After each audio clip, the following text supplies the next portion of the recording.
할렐루야, 오늘도 좋은 날입니다. 호세아 14장 4절에서 9절 말씀 묵상입니다. 오늘은 회복의 약속이라는 제목으로 말씀을 나누도록 하겠습니다. 누구나 한때 죄로 인해 넘어질 수 있고 방탕할 수 있으며 육신의 정욕의 노예로 살아갈 수 있습니다.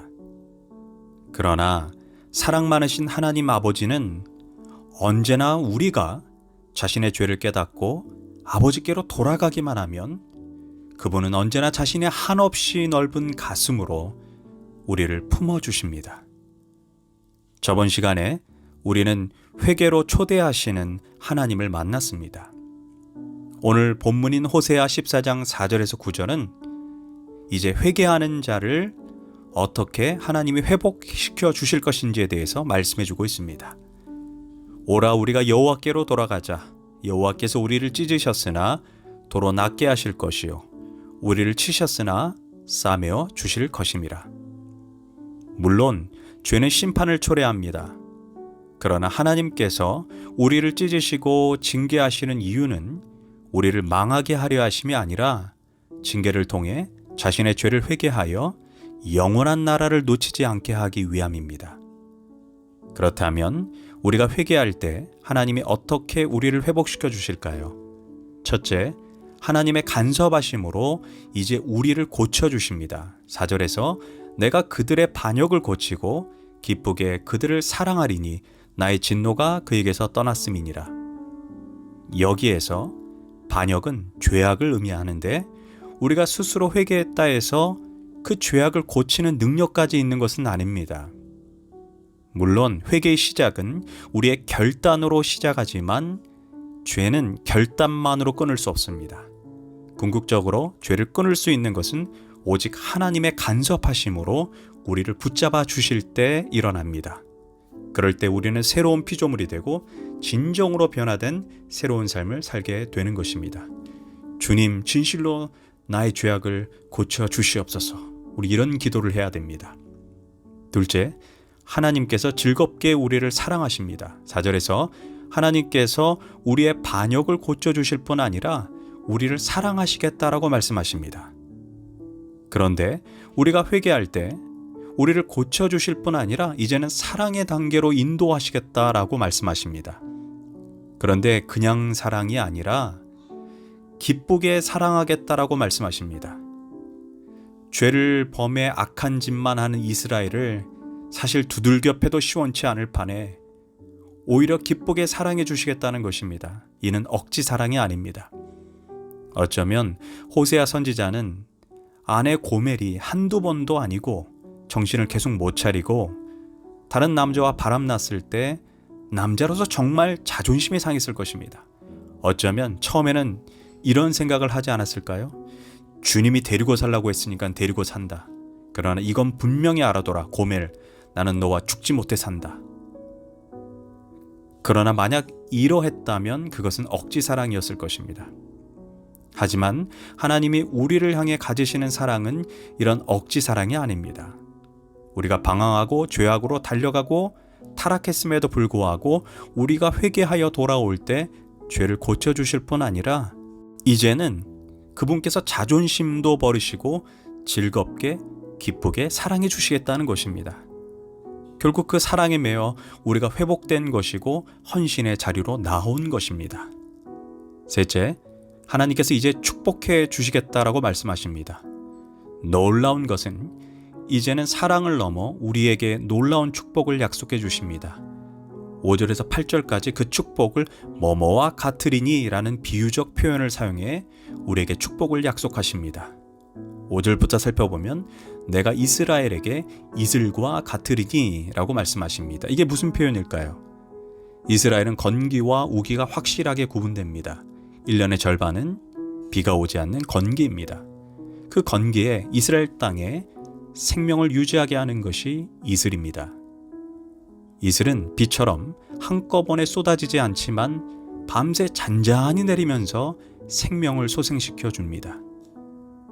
그런데 하나님께서 이스라엘에게 이슬과 같이 촉촉한 사랑을 주시겠다는 것입니다. 또한 5절에서 하나님은 백합화 같이 피게 하겠다라고 말씀하십니다.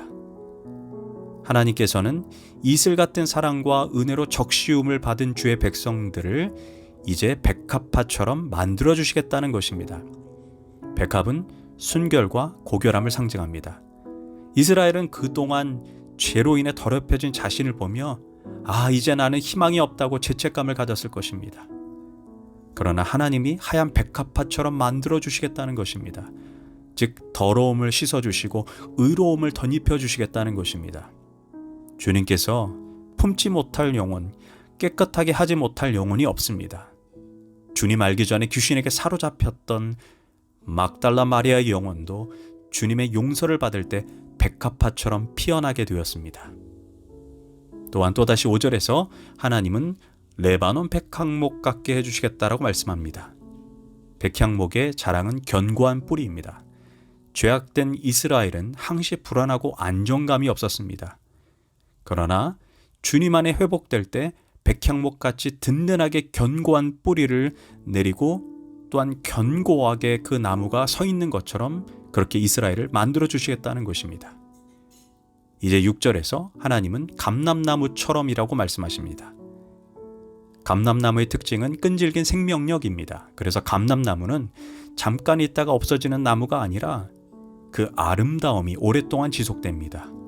이제 이스라엘은 아름다움을 회복하되 오랫동안 그것을 유지하게 될 것입니다. 또한 감람나무는 귀한 기름을 생산합니다. 이제 쓸모없던 이스라엘이 아름다운 열매 맺는 인생이 될 것임을 비유로 말씀해주고 있는 것입니다. 또한 7절에서는 하나님이 이스라엘에게 포도나무같이 될 것이다 라고 말씀하십니다. 포도나무의 자랑은 풍성한 열매입니다. 이제 이스라엘은 다시 풍성한 포도송이처럼 열매를 맺고 이제 들포도가 아니라 아름다운 열매를 맺는 인생이 될 것입니다. 8절에서 하나님은 이스라엘을 향해 푸른 잣나무 같다라고 말씀합니다. 잣나무의 최고의 자랑은 푸르름, 즉 무한한 생명력이 있습니다. 그 푸르름은 밝은 미래를 상징합니다. 회복되면 이제 과거를 생각할 필요가 없습니다. 푸른 잣나무처럼 소망이 우리를 기다리고 있습니다. 얼마나 아름다운 비유입니까? 이처럼 백합화같이, 백향목같이, 감람나무같이, 포도나무같이, 잣나무같이 만들겠다는 것입니다. 그런데 그 회복의 조건이 무엇이냐? 바로 7절을 전제할 때입니다. 그 그늘 아래 거주하기 위해 우리가 돌아갈 때입니다. 즉 하나님의 그늘 아래 돌아와 자신의 죄를 진정으로 회개하는 자에게 이러한 회복을 베풀어 주시겠다는 것입니다. 기억하십시오. 주님 안에 참된 안식이 있습니다. 주님 안에 진정한 평화와 진정한 회복이 있습니다.